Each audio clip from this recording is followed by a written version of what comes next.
Hello बच्चों। यहाँ लिखा है small ball of mass m is released from height h on the wedge having circular track as shown in the figure.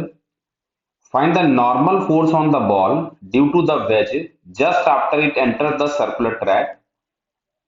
Assume it enters at a point p tangentially and all the surfaces are smooth। Clear है? तो चलिए भाई, अब ध्यान से देखिए।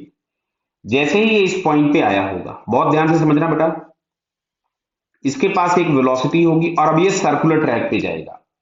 तो जब ये सर्कुलर ट्रैक पे जाएगा तो इसको एक सेंट्रीपिटल चाहिए होगा जो कि इस डायरेक्शन में नॉर्मल मिलेगा। अब सुनना, बात को बहुत ध्यान से समझना बेटा, गड़बड़ नहीं होनी चाहिए।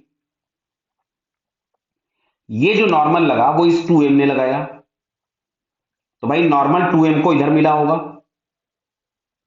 तो इस 2m को नॉर्मल इधर मिला होगा। क्लियर है बेटा? तो इस नॉर्मल की वजह से 2m के पास पीछे की तरफ में एक एक्सेलरेशन आएगा जिसको हम लोग खुद भी a1 लिख दे रहे हैं। तो यहां से a1 इज इक्वल्स टू आ गया n अपॉन 2m। बहुत बात को ध्यान से समझना बेटा। अब इस सर्कुलर ट्रैक पे जाएगा only with respect to this 2m।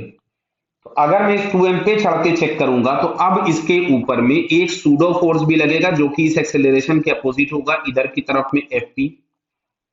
तो अब यहां से जो हम लोगों को नेट सेंट्रीपिटल फोर्स मिल रहा है पार्टिकल पे, वो मिल रहा था n plus F P is equal to m into A C, और एफ पी की जगह लिखेंगे m into A one, m into A C, और ए सी की जगह लिखोगे वी स्क्वायर बाई आर। तो n प्लस m, और ए वन की जगह हमने यहां से लिखा n upon two M is equal to m by R into V square. चलिए मैं वी स्क्वायर भी निकाल ही लेता हूं।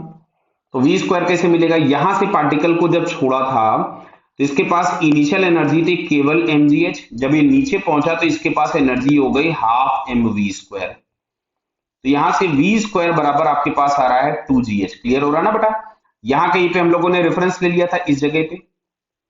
अगर मैं यहां रेफरेंस ले लूंगा तो इनिशियल एनर्जी के नाम पे आपको केवल और केवल mgh मिलेगा, और फाइनली जब ये यहाँ पे इस पोजीशन पे आ गया तो इसके पास एक वेलोसिटी इस डायरेक्शन में होगी। क्लियर बेटा?